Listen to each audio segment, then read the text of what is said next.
Well, thank you for coming to hear this presentation. So the focus will be basically Auckland, but I'm keen to sort of look back in time and look at, you know, some more recent heritage gardens around the world where history and this whole origin of education in all the sciences originated. And particularly in my focus is in the Western world. So a century ago, on the 26th of May in 1923, the foundation stone was laid for the Oamaru stone University Clocktower, also known as the old biology building when I first arrived. Sorry, not the old arts building, sorry. The biology was nearby, also designed by Lippincott. So this building in Princess Street was designed by an American-born Roy Lippincott and an Australian Edward Billson. And it incorporated a new scientific teaching garden supervised by the university's botanist, Thomas Lancaster, and his garden staff. Both had designed both the architects, Lippincott and Billson, had designed the Newman College building and garden for Melbourne University. A detailed landscape planting plan for that site was found. So why was this Auckland garden significant, and who were the predecessors and successors teaching gardens, such as the mid-century organic compost-based garden, which I've recently discovered? And it, of course, drew students and teachers from schools about the city and province. Just go back to the start.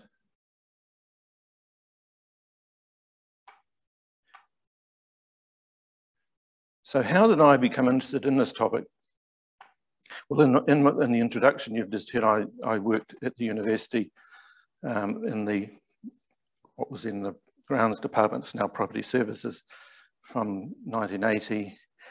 And I began researching Old Government House and the Clocktower Gardens, in part for an update on our recording and labelling at that time. And I also became interested in Albert Park and the Auckland Domain. And more recently, I was paid to do a report on the Epsom Teachers College campus, established in the early 1900s. And I'll illustrate some of the discoveries I found there. As I mentioned, I was reviewing the university labelling and recording system back in 1980.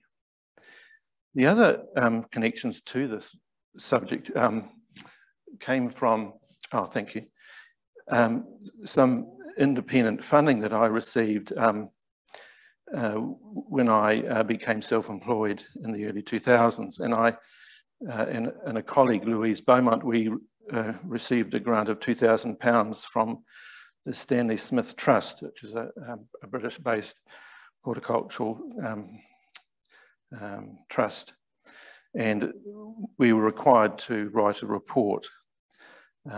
So our focus was the 19th century Australasian pharmacological or medicinal garden, sorry. And I presented some lectures on our findings. I think there was then the Auckland Medical History Society. And the following year, I also gave a paper to a forest history conference in Christchurch, and that was in part from the findings that began from that funding from Stanley Smith. And I actually went off to Australia, and Louise sort of focused on the New Zealand gardens. And in the forest history, I expanded it into agricultural gardens that I found, which I'll illustrate in my talk. So just on the cover there, you can see on the left, that's a view in the Clocktower Garden, looking at one of the kauri growing outside. And I've got a label here on the right. That's actually from the Royal Melbourne Botanic Gardens. It's something that I photographed during my research on the Stanley Smith project. And those labels to me looked like they were from the 19th century. They were amazing. They had quite old-fashioned common names, but they really defined you know, what was at the heart of that botanic garden. And it had major influences on our science history here. The central pamphlet there is something I bought, which was one of the movements in the early 20th century here in Auckland, where a Canadian educationist came here and he produced these teaching guides for teachers out of the site of the Seddon Memorial College, or where the AUT University is today. And I'll illustrate one of the gardens later. And of course, on the far right is, our far right is Padua Botanic Gardens in Italy. That was one of the very first botanic gardens.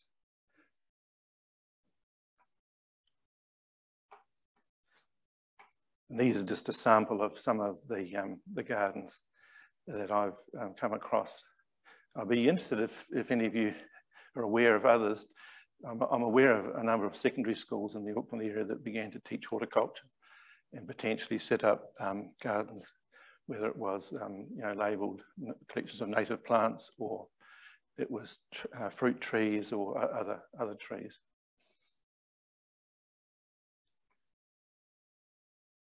So my definition of a teaching garden for this talk is there must be or have been some physical evidence of the naming of cultivated plants using labels and, or other documents such as maps or herbaria specimens. And these features were used in the teaching across the scientific disciplines of ecology, biology, botany, horticulture, agriculture, pharmacology, and geography. Labels with the Latin botanical names and the common name, family, country of origin that could be attached or placed onto a card system or a computer database as that technology has evolved. So there have been detailed descriptions of the university garden. This is one that was written in 1925. So I quote, the terrace which has been formed, I'll just move forward and show you as I'm discussing this. There is the Old Arts building. And that's Roy Lippincott, the American architect. On the right, the garden is in front in Princess Street on both sides of the clock tower. And there's also, they planted around the various wings. So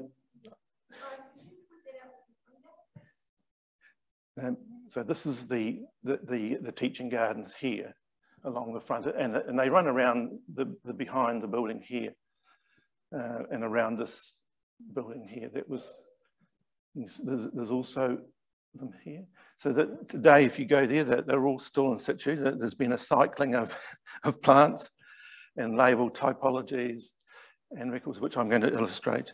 So I'll just briefly, I'll read this description in 25, which gives a really good indication of the intent of the university, and it's actually how it transpired. So the terrace which has been formed on the eastern side of the main building, inside the old stone barrack wall, has been laid off in lawns and flower beds. A fine plan for beautifying and using the rest of the grounds has been carried out already in part. I should say there's been no physical plan found up to date other than a block plan which shows the topography of the site and the main building footprint. So the spaces, quote, between the building and Princess Street along the Government House fence, behind the clubhouse, and in various odd corners are to be planted with the New Zealand trees and shrubs. Already about £50 has been spent in this way under the supervision of Mr. Lancaster of the Biological Department.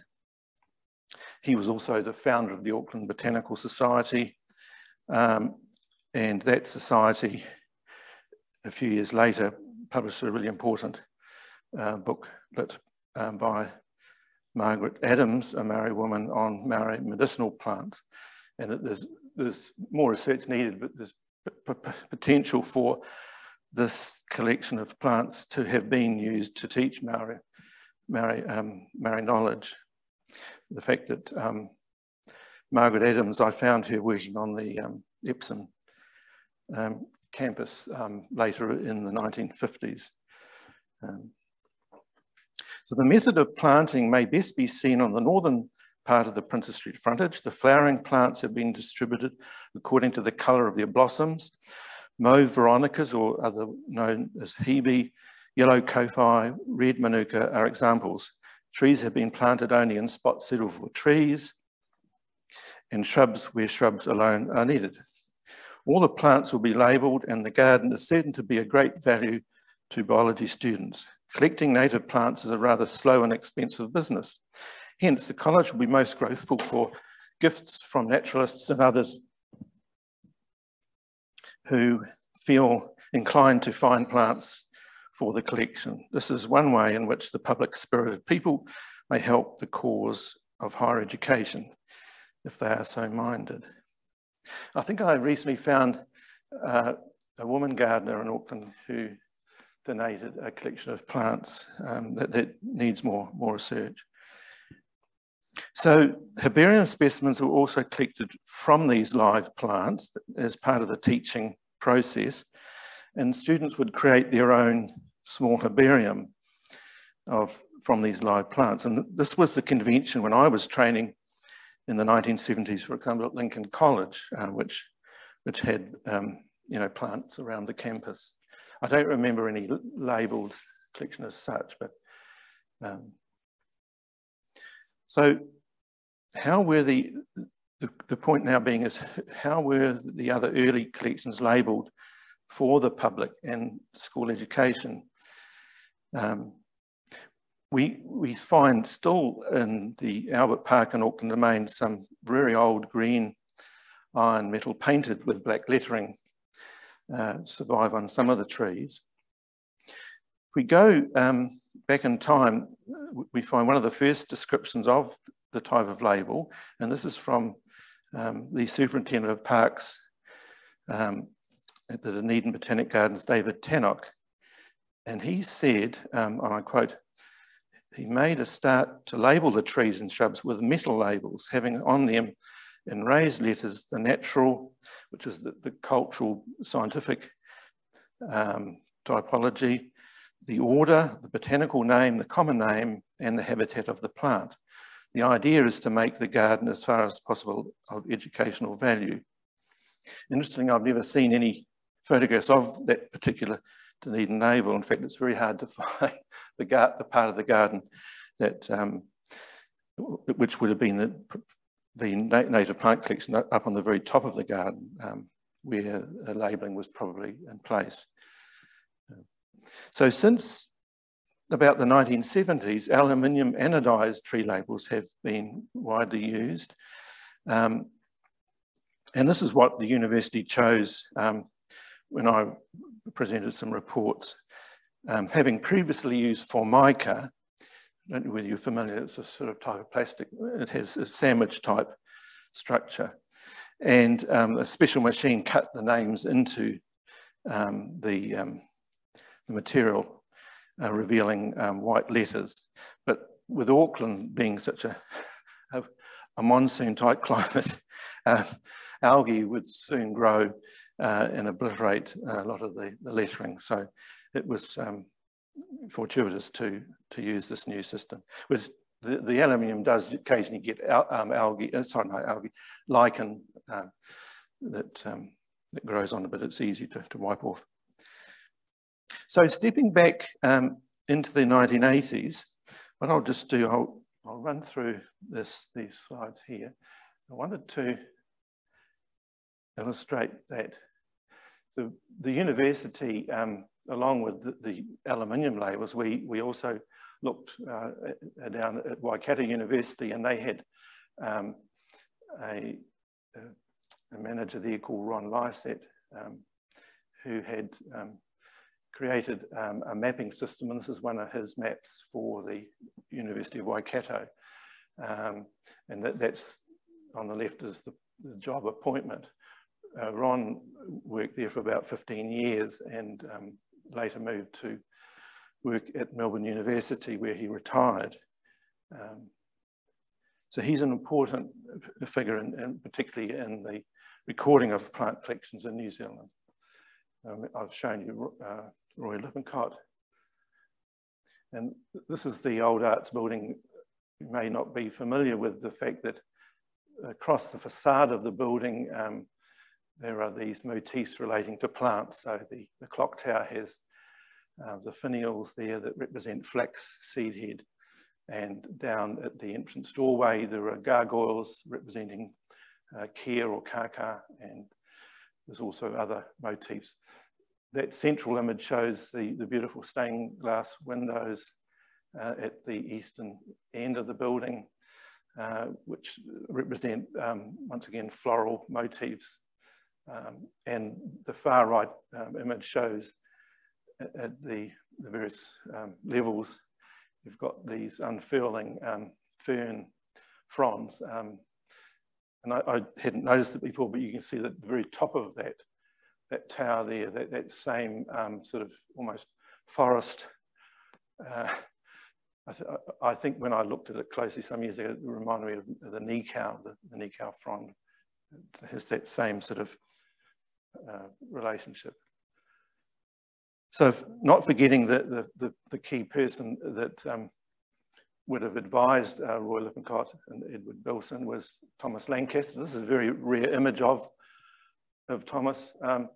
He was, I think he was born in Wellington, and this is an interesting image of him putting labels on what was known as the Lotta Cup collection. So there was, over 100 years ago now, the Institute of Horticulture was formed in 1922-23, and not long after they held a competition called the Lotta Cup, which is still held today, but in the 1920s, when the first competitions in the early 30s, it was judged where people competed with live plants, and the largest range of focus on native plants that were grown in containers duly won, and they had to hand over their collection. In this case, this year, 1931, it became the centre for this border in the domain, which is still there. There's only a handful of those plants left today. But you can see the size of the labels. They appear to be two little stands, and I'm only guessing he'll have the botanical, the Latin name, common name in the family. None of those have survived in any archive or any museum I'm not aware of.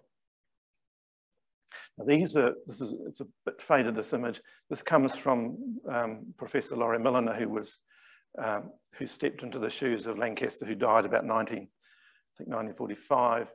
And Laurie Milliner took over the management of the university plant collections. And this is the little Formica label that I inherited on a little timber stand.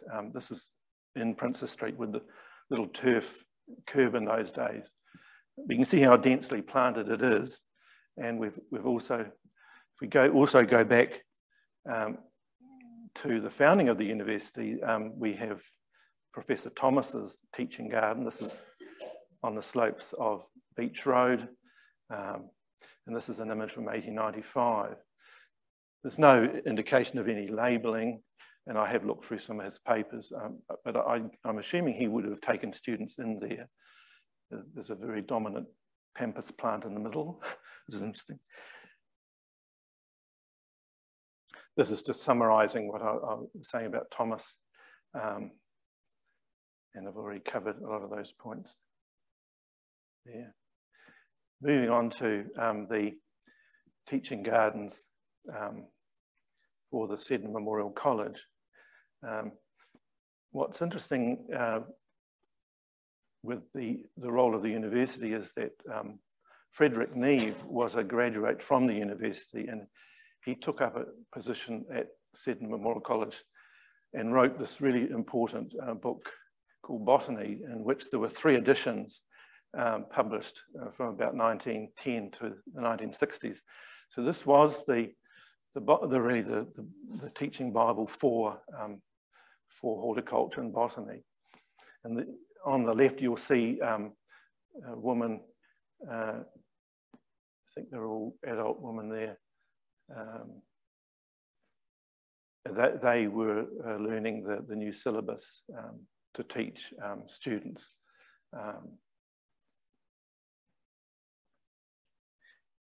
And the important thing is that this syllabus that Neve taught stretched right across into pharmacology, pharmacy, and the public service.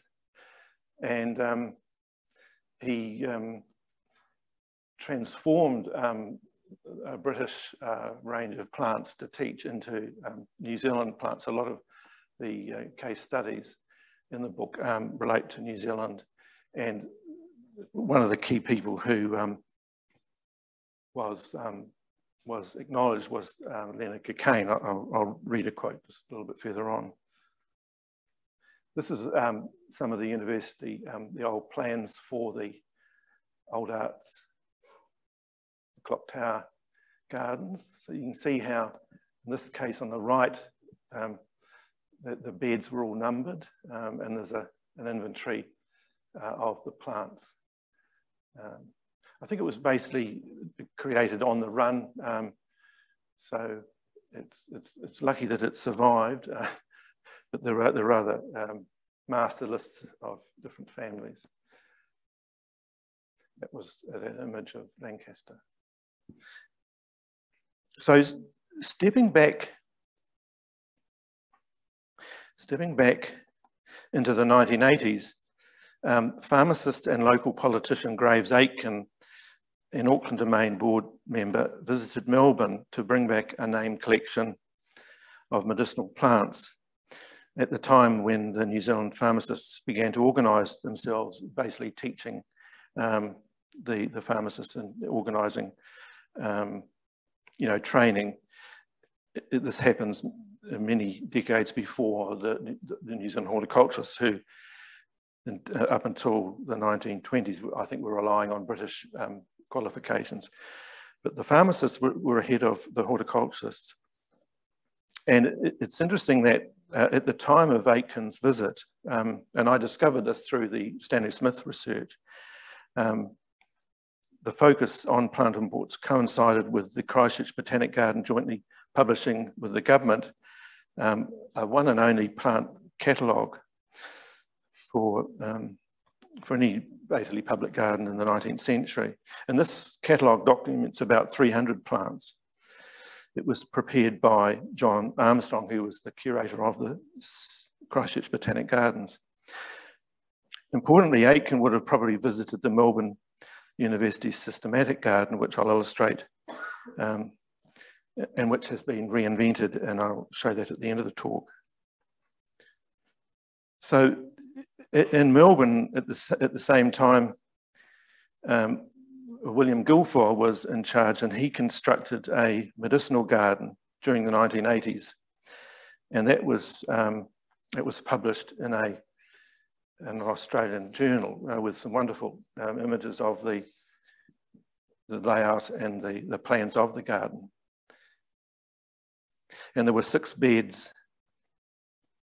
And when I visited there in 2007, I discovered there were still some plants still growing in the location of that garden.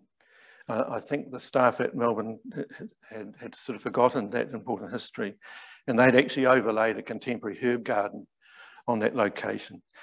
And I believe even prior to that, I found an old macropipa, a New Zealand native macropipa growing there, which I suspect dated back several generations before, when Ferdinand von Mueller, who was the first director of the Melbourne Botanic Gardens, laid out the site. And his scientific patterns were completely reorganised by William Guilfoyle. There's a lot of research being written about that. But I think this old macropipa may have dated to von Mueller. So in this catalogue that Armstrong wrote, which in part was a call for plants that weren't growing in New Zealand, there was a list of those that were growing, and then there was asterisk those that they wanted to cultivate. And it was divided into different classes. And the medicinal plant section, there were 26 plants listed, including 2 New Zealand native plants, such as the Coprosma and the Veronica.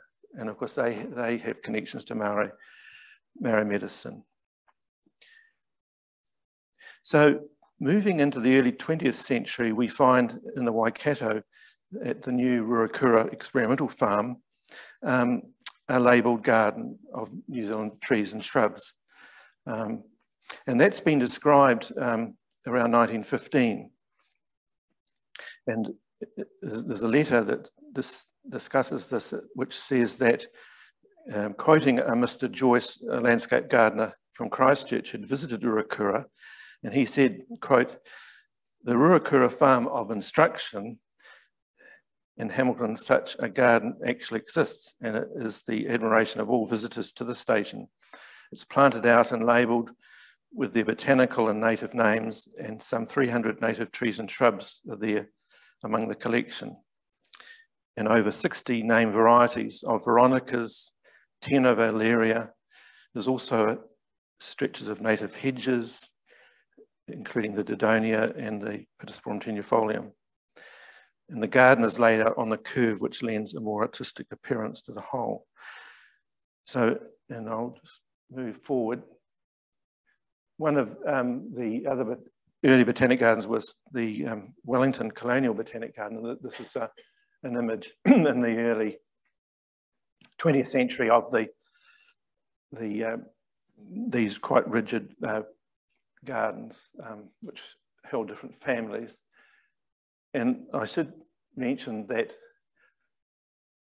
in the way that the scientific placement of plants, we can draw on one of our early floras. This one was written by Joseph Hooker in London for the New Zealand vegetation. It's all New Zealand, basically New Zealand plants. But I just illustrate this to show the way that the different plant families were arranged. There was a particular order called the natural system. And so when you start looking at these living examples, like that one there, you can imagine that each of these bordered oblong gardens held a particular family. And that goes right back to, as I'll illustrate with the European gardens. And there was a hierarchy, and interestingly, that natural system was then the contemporary one. It was replaced, and there were earlier systems before that. I think the early one was a French system. So as each one fell out of favour, this, in a sense, meant that the garden would have to be rearranged and replanted. So in part, the changing of science's ideas on what was the methods, in a sense, led to the destruction of these gardens. And maybe that's why at Ruakura we've only got some of the really mature trees that remain. On our left here, that's the John Armstrong catalogue that listed all these plants that he was growing in Christchurch, and he wanted to be introduced. And because it was funded by the state, and this document, interestingly, I've never found it in the appendices, A to J's appendices, but it was found in archives in Wellington, I think in the James Hector papers. On our right, this is a sketch by the notable surveyor Strouts of the Christchurch Botanic Gardens. And this area in here was the New Zealand collection, which I believe was labelled, and it was managed particularly by people like Leonard Cockayne. He was very grumpy in the early 20th century when the Christchurch City threatened to demolish the garden, and he stopped that demolition. Although there's very little evidence today there's been major changes. I believe the new information building. It sits on this boundary here. It was built, I think, just before the earthquakes. But it's a fabulous plan, that, because this area here it shows the arrangement of, that's the pinetum, and that in each of those little wee quarters there was a different species of pine from a different part of the world. So it's quite a scientific map in that sense. This is the notable Albert Park plan for laying out the park in 1881, and I've included this because down in this central right-hand corner, when you come into the park, so the university is below here, you cross over, and you can see on the end of that border there where the houses here in Princess Street, and behind there's actually a whole lot of codes on these trees, and I've sort of surmised that it may relate to one of those systematic scientific systems. And we know that the schools around the city use the park for teaching, and I think this is an example from the 1880s. It's probably one of the earliest examples. There's nothing quite like that in the Auckland domain, other than what we see when Lancaster's planting his collection, and quite clearly with the large labels. We did have an earlier labelled collection, and this broadens the whole focus within the sciences. So this is not far from where the totara tree that Princess Tapuia planted up on the top of the centre of the domain. That's behind the photographer.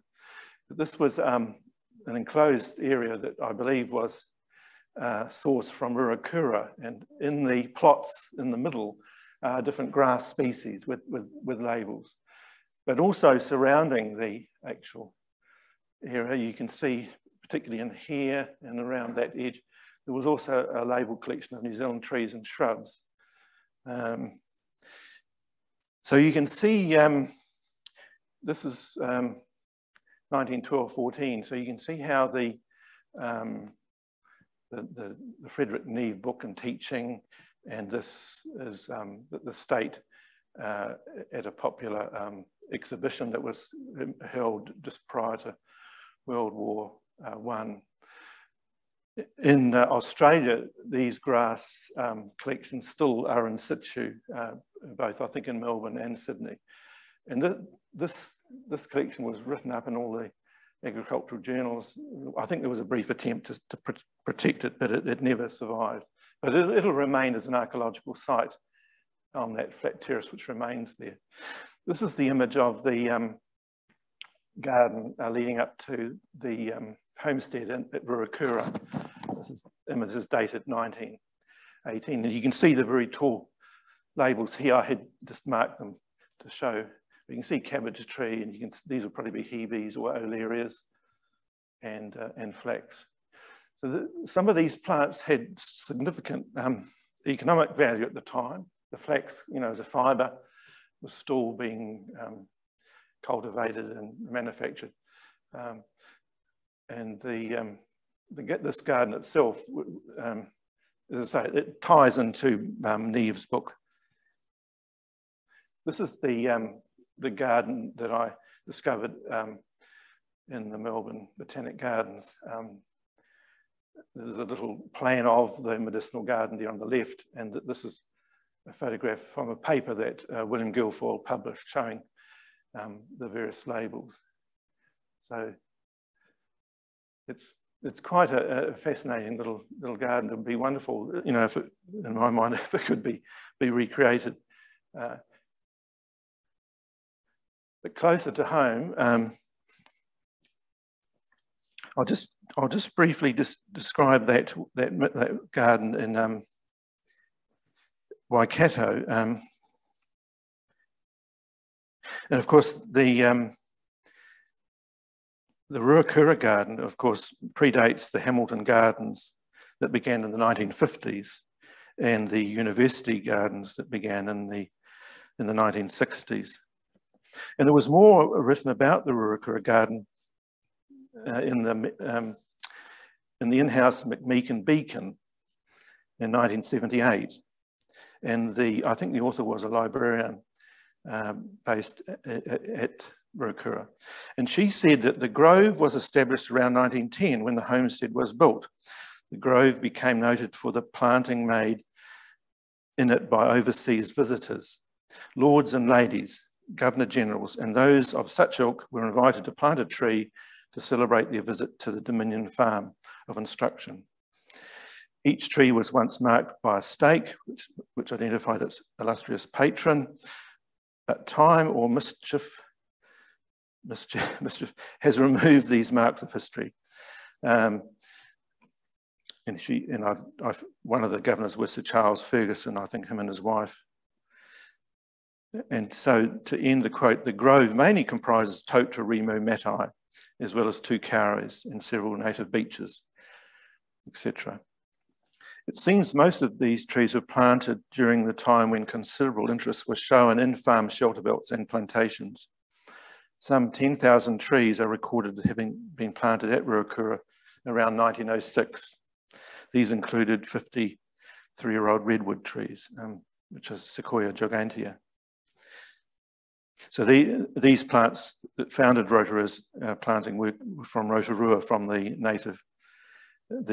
forest department, and they were cultivated and propagated by a large team of Maori labour, both men and women. And yes, there are no labels to be found at that site today. At Ruakura, there's not even, I'm only guessing, as the previous writer said, that they may have been souvenired, but hopefully they'll turn up, somebody might own them and put them into a museum, perhaps. So,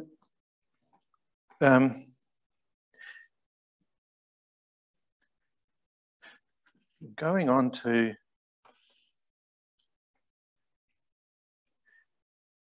as I mentioned, we get some indication from Mr. Neve's book. We'll move forward here. Now I want to focus on the research I've just recently done at Epsom, where in the centre you can see it in green is the vegetable garden. But what happens in the early 1940s? In part, it's the result of the new Labour government. The Minister of Agriculture is a passionate, what we'd call organic farmer. He promotes the use of composting. And so on the site, we have here in 1944, it's connected to the Dig for Victory, and we have these courses that are running. And you see the names of some of the notable people in Auckland at the time: Roy Thornton. This Dr. Chapman was a notable figure. And so they actually are teaching how to grow different types of vegetables. But at the base of it is the creation of compost, and they teach them how to make this particular compost. And that in part led to the foundation of called the New Zealand Humic Society, the New Zealand Compost, which evolved into Soil and Health today, the New Zealand Soil and Health Society. And so on the site we have one of the educationalists called Gillies, Colin Gillies. I don't know whether any of you have heard of him. He's a bit of a mystery. He was there to teach agriculture, horticulture to the teachers. So it shows that across all the schools, particularly in the Auckland, Upper Auckland, Northland, Waikato, this discipline was being taught right up until the 1960s. Sadly, this site is no more. It was built over in the 1950s, but it is quite significant in its place in New Zealand education history.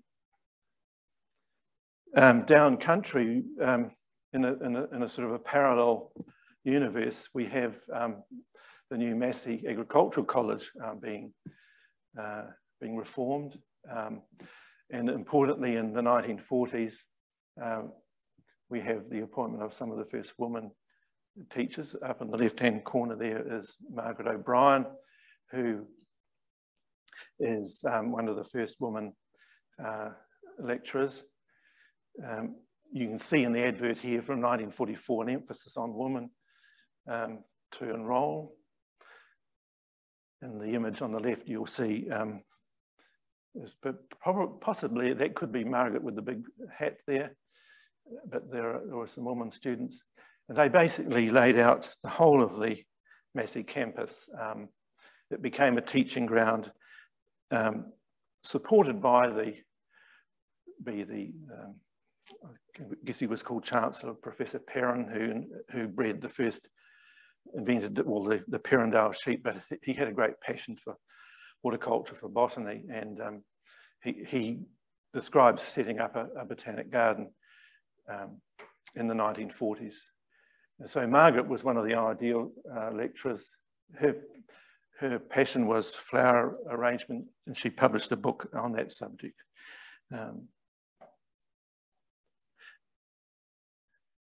There's some images of the composting facilities on the left, and you can see in the foreground here, this is the teaching gardens here. These will be all the vegetable gardens. These are the flower gardens further into the campus, but you can see there are piles of compost. So you can see at that time that they were just totally absorbed, which was happening throughout New Zealand. These newspaper clippings here come from, this one here is from Christchurch from the 1960s. You can see the patrons here, that there's a very solid British connection through Lady Eve Balfour. So Stanley Hicks is Otago-born scientist based in Adelaide. He was a very staunch promoter of health and use of composting and wise food, etc. Robinson, Auckland's mayor, is there. You see Sir Guy Chapman, Roy Thornton. So they were a very dedicated group. And this is a description from 1941 of Colin Gillies. You see here, lecturer in agriculture at the Teachers Training College.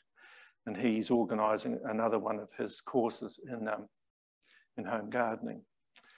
And of course, with the composting, we don't have any images of the facilities that he must have created on that site. The other movement that is linked to this, beyond the universities, is this group of people I came across called the Flockhouse Girls. So these group of women came to New Zealand because of the loss of their parents during World War I. The parents were connected with marine, the warfare, out at sea, and so they'd lost their parents. So there was an exercise where New Zealand farmers raised many thousands of pounds to sponsor. I think there was something like 80, perhaps 140 women, and they acquired a building, and so these women were taught agriculture, horticulture. And this happened in the 1920s into the early 30s. And I've sort of speculated that perhaps some of these women here may have returned back to study at Massey or teach in horticulture, agriculture. There's more research needed to be done on that group. And I also mentioned the use of the links to secondary schools. This is an example from the South Island School here, where there's an experimental farm. And I think if you look at that school today, they've been reforming that site, and it fell into disrepair several times, but it's back up again, and it's teaching horticulture, agriculture. It has, as with a lot of the schools did, links back into the university, so either through Lincoln or into Massey.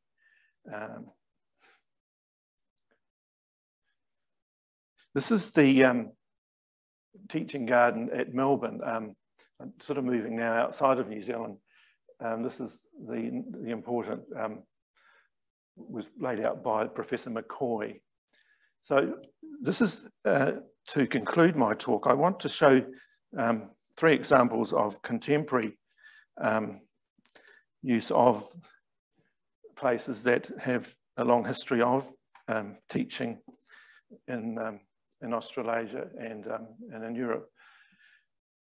So you can see here the use of the labels and how the gardens have all divided up into these plots. So this potentially was one of these natural systems that Joseph Hooker was probably guiding them back in London. And this site survived, importantly, a few years ago, the university funded the restoration, I guess you'd call it, reconstruction of the systematic garden.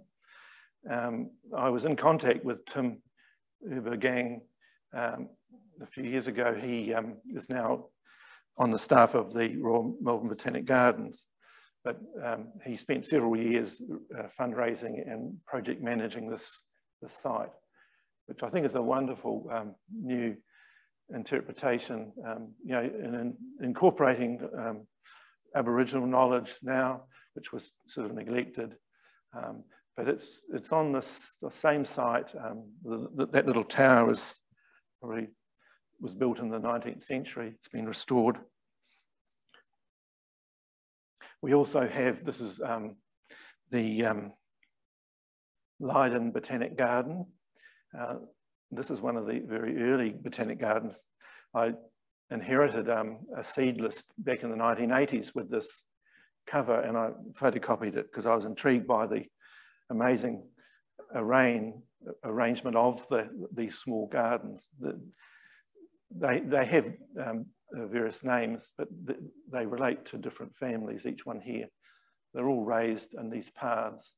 And you'll notice surrounding here, there are other buildings, and in those buildings you had collections of museum items, including you know, horticultural, botanical features. There were people made using different materials, different types of fruit variety. They painted them and they were displayed. The best living example of that sort of facility is still in the Adelaide Botanic Gardens in Australia. But this is the recent reconstruction. I just found this a few days ago. That you can see that image there has been reconstructed to scale on the same botanic garden in the Netherlands. You can see the little white labels here. I can't find much more about it. I think it's so relatively new that it hasn't had a lot of publicity, but it does show how heritage and history has come full cycle. My contributions was in the recent years was I was asked to write a report on the Elms Garden in Tauranga, where there was an area of land there that they wanted some ideas on what to do. So I came up with the idea, because of the guiding around this site in Tauranga, that they build sort of a shelter that when the people arrive, that they can stand there and get an overview of the history. So that's how it began, and with the help of Matthews and Matthews here in Auckland, Jane and Anthony and their staff, and then with the local Maori Tangata Whenua in Tauranga, this design evolved with a bicultural theme. My input was to argue for the planting around the structure of a sample of both the economic food plants that Maori grew and the sort of iconic plants that the settlers brought. And this was achieved. You can see here Raupo growing here, and there was taro. So there was input from Thurman Hamilton, Mansur that's a plan of the structure. It sort of evolved from a shelter into a pavilion. You can see the paths cross through, and this is the circular feature which the garden sits on. I was also looking at trying to create a theme of tourism. So I'm hoping that in future there'll be displays of the very early postcards on the site. Early photography originated. The postcard, some of the first tourist postcards were created. Some of the first guiding took place. There was a Cobb & Co company that would take people from Tauranga down to Rotorua and go past here through Gate Pa, visiting those land war sites. That's just a plan of all the planting plan that shows. But they're all different heritage plants. So I think that's, to conclude, I'm just acknowledging here Louise Beaumont, who contributed to the research in Australia, and the Stanley Smith research I completed. And I also here, you can see this is an image I found a few days ago. I think it was from the National Library in Wellington.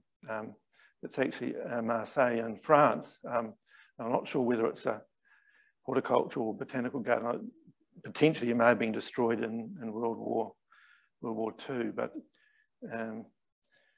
it shows yet again the real detail in the recording. And this would have been taken by a New Zealand tourist who visited France in the 1920s. So that's to conclude my presentation. I think I completed in time.